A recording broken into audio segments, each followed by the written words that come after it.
चाय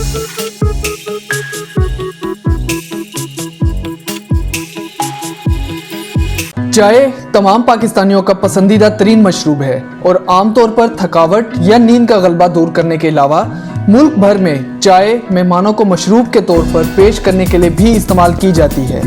ताहम अगर चाय को एक मुनासिब मिकदार में दिन के अंदर इस्तेमाल किया जाए तो बेहतर है, वरना उसके अंदर मौजूद बाज़ अज्जा ऐसे भी हैं जिनके नुकसानात भी हैं और आम आवाम इससे वाकिफ़ नहीं है। और चाय पीने के बाद नुकसानात ऐसे हैं जिनका आवाम को अक्सर सामना करना पड़ता है। चाय में कैफ़ीन के अज्जा भी पाए जाते हैं और यही वजह है कि इससे आम तौर पर चाय को ज़्यादा पीने वालों को पेशाब की हाजत ज़्यादा होने लगती है, जबकि चाय आपके मैदे को ख़राब करके कब्ज़ का शिकार भी बनाती है।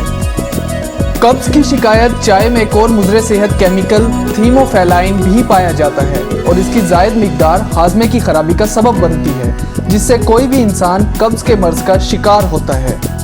इसके इस्तेमाल से ज़हनी दबाव बढ़ जाता है। आमतौर पर चाय के इस्तेमाल से लोग अपने मूड में तब्दीली का बताते हैं, लेकिन चाय में कैफ़ीन नामी केमिकल भी होता है और यही वजह है कि अगर चाय ज़्यादा इस्तेमाल की जाए तो नतीजतन इस केमिकल की मिकदार भी बढ़ जाती है, जो कि ज़हनी तनाव में इजाफे का सबब बनती है। दिल की बीमारी इसी तरह बढ़ती है। खून और दिल की सेहत के लिए कैफ़ीन को मुज़र जाना जाता है। आमतौर पर वो लोग जो कि दिल की बीमारी में मुब्तला हैं, उनको चाय से ख़ास तौर पर परहेज़ करना चाहिए। अगर आपको मेरी ये वीडियो पसंद आई तो बराए मेहरबानी इस वीडियो को लाइक कर दें और मज़ीद वीडियोज़ के लिए मेरा चैनल सब्सक्राइब कर दें। शुक्रिया।